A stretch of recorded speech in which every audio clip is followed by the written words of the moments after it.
Imagine standing beside a waterfall. You raise your camera. You press the shutter. The photograph looks exactly like what your eyes saw. Now you take another photograph from exactly the same position. This time, the water has transformed into smooth, flowing silk. Nothing about the waterfall changed. The camera didn't move. The light didn't change. Only one setting was different. Shutter speed. But before we go on, please subscribe to my channel. Some videos, especially the first ones, are a bit generic, I know, but it still provides you with the correct information to learn everything you need to know about photography.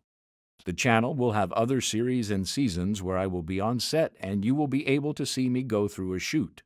If you are interested in learning more on and off set, make sure you subscribe now. Today you're going to discover how photographers can freeze the wings of a hummingbird, capture lightning in the night sky, or transform moving water into a work of art, all by changing how long the camera sees the world. Let's imagine your camera is a room with a window. In the last lesson, we learned that aperture changes the size of the window. Now imagine adding curtains. You can open the curtains for just a fraction of a second, or you can leave them open for several seconds. That's exactly what shutter speed does. Inside your camera is a shutter that opens and closes with incredible precision. While it's open, light reaches the sensor. When it closes, the photograph is complete. The longer it stays open, the more light enters. The shorter it stays open, the less light enters. Shutter speed is measured in time. 1 second, half a second, 1/4 of a second, 1/100th, 1/500th, 1/1000th. The smaller the fraction, the faster the shutter. A shutter speed of 1 second allows the camera to record movement over an entire second. A shutter speed of 1/1000th of a second captures only the tiniest instant in time. Think of it as choosing how long your camera watches the world before it blinks. Imagine a tennis player serving. If your shutter speed is too slow, the racket becomes a blur. The ball disappears into a streak. Even the player's arms may lose sharpness. Now increase your shutter speed to 1/2000th of a second. Suddenly the racket is perfectly sharp. The ball appears frozen in midair. Every muscle, every expression, every drop of sweat is captured in remarkable detail. You haven't changed the player.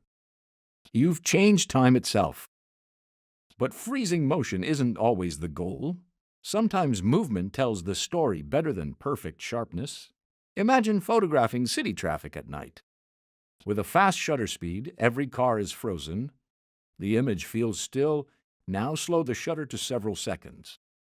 The cars become glowing ribbons of light flowing through the streets. The photograph suddenly feels alive. The same principle applies to waterfalls, ocean waves, fireworks, stars moving across the night sky. Sometimes blur isn't a mistake. Sometimes blur is the story. There is one important rule to remember.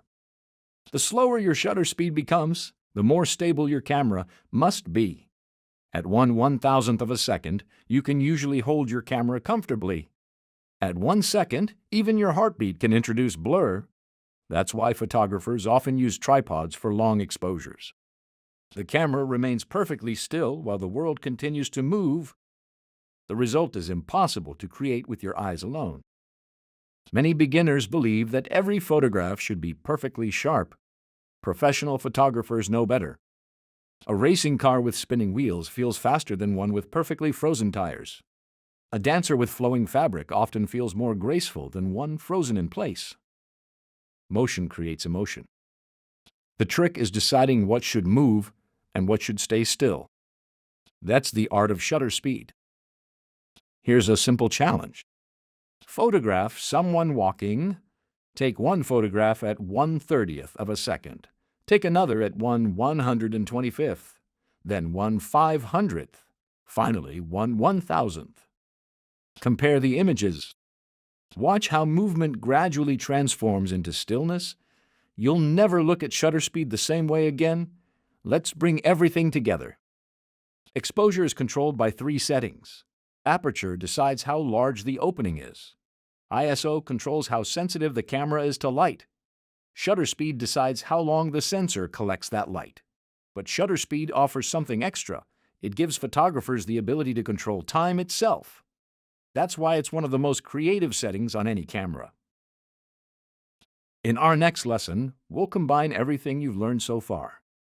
You'll finally understand the exposure triangle, not as three confusing camera settings, but as three creative tools that work together to create every photograph you've ever taken. Once you understand that relationship, photography becomes dramatically simpler. I'll see you in the next lesson of Lux Lucet Academy.